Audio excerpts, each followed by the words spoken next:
School के दिनों का एक फॉर्मूला याद है? एक ऐसा समीकरण जो गणित की किताबों से कहीं ज्यादा हमारी यादों का हिस्सा बन चुका है।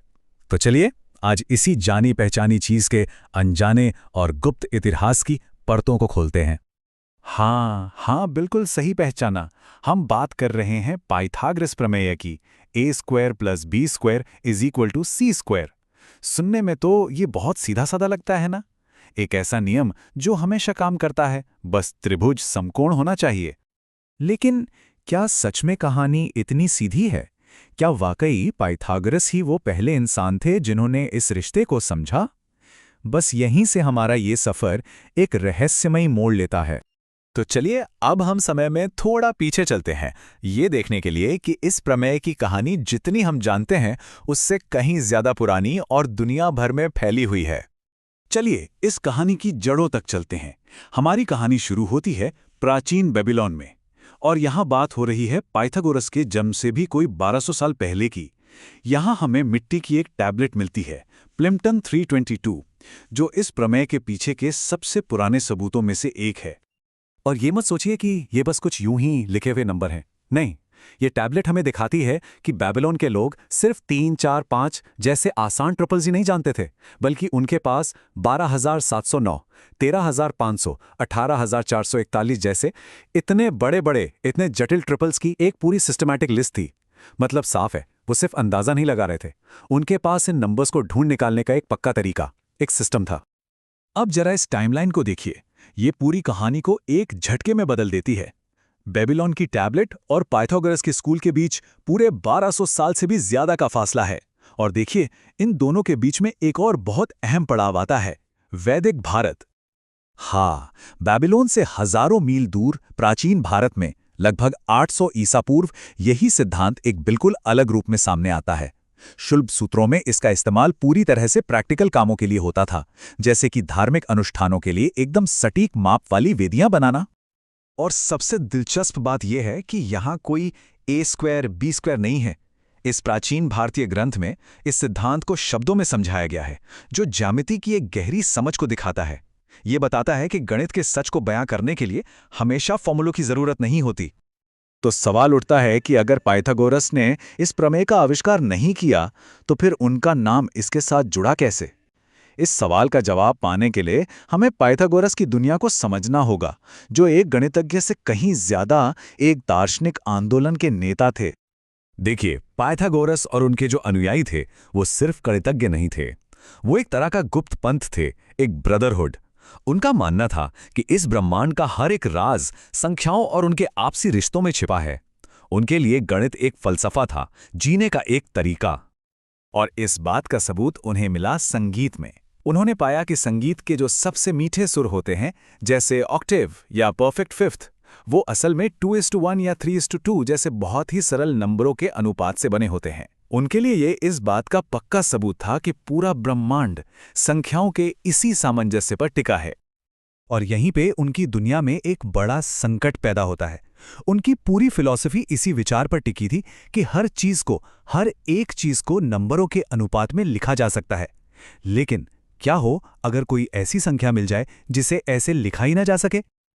और विडंबना देखिए, जिस प्रमेय के लिए वो आज इतने मशहूर हैं, उसी प्रमेय ने उनके लिए सबसे बड़ी दार्शनिक मुसीबत खड़ी कर दी।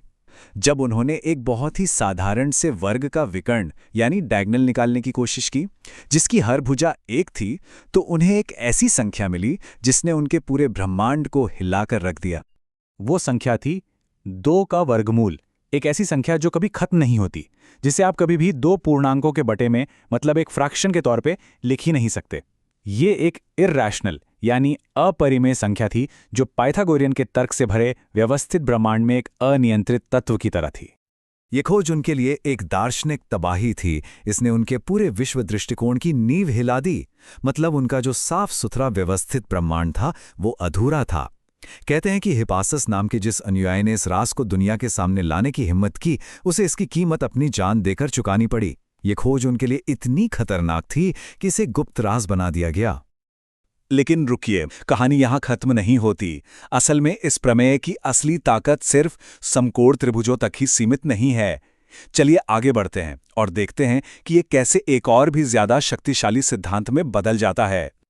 असल में जिसे हम पाइथागोरस प्रमेय कहते हैं, वो एक और भी बड़े और भी यूनिवर्सल नियम का बस एक स्पेशल केस है। उस नियम का नाम है लॉ ऑफ कोसाइन्स।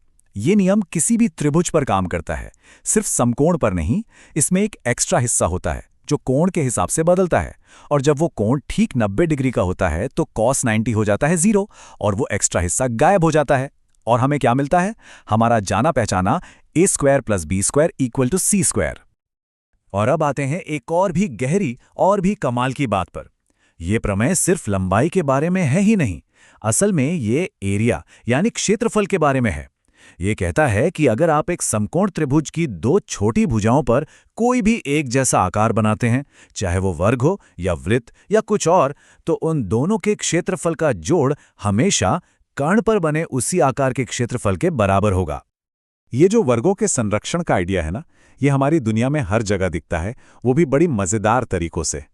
जैसे एक बड़े पिज़्ज़ा का जो एरिया होता है, वो दो खास साइज़ के छोटे पिज़्ज़ा के कुल एरिया के बराबर हो सकता है।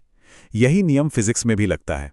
एक गोली को 500 मील प्रति घंटे की रफ्तार देने में जो ऊर्जा लगती है, वो उतनी ही है जितनी दो गोलियों को 400 और 300 मील प्रति घंटे तक पहुंचाने में लगेगी। ये सिर्फ ज्यामिति नहीं है, ये तो ब्रह्मांड का एक बुनियादी नियम लगता है। तो इस प्रमेय के इतने लंबे, इतने घुमावदार इतिहास को समझने के बाद हम एक बहुत ही गहरे सवाल पर आकर रुकते हैं। हमने देखा कि ये एक ही आइडिया कैसे अलग-अलग सभ्यताओं में अलग-अलग समय पर अपने आप उभर कर सामने आया। बेबीलोन के लोगों के लिए ये एक काम का औजार था, वैदिक पुजारियों के लिए एक पवित्र नियम, यूनानियों के लिए एक फिलॉसफिकल संकट, और आज हमारे लिए ये फिजिक्स और टेक्नोलॉजी की बुनियाद है। तो आखिरी सवाल यही उठता है, क्या ये प्रमेय इंसान के दिमाग का एक खूबसूरत आविष्कार है, या फिर ये ब्रह्मांड के ताने बाने में बुना हुआ एक ऐसा सच है जो बस खोजे जाने का इंतजार कर रहा था? इस प्रमेय की ये अनोखी यात्रा हमें इसी सवाल के साथ छोड़ जाती है, और इसका जवाब शायद गणित के दिल में ही कहीं छिपा है।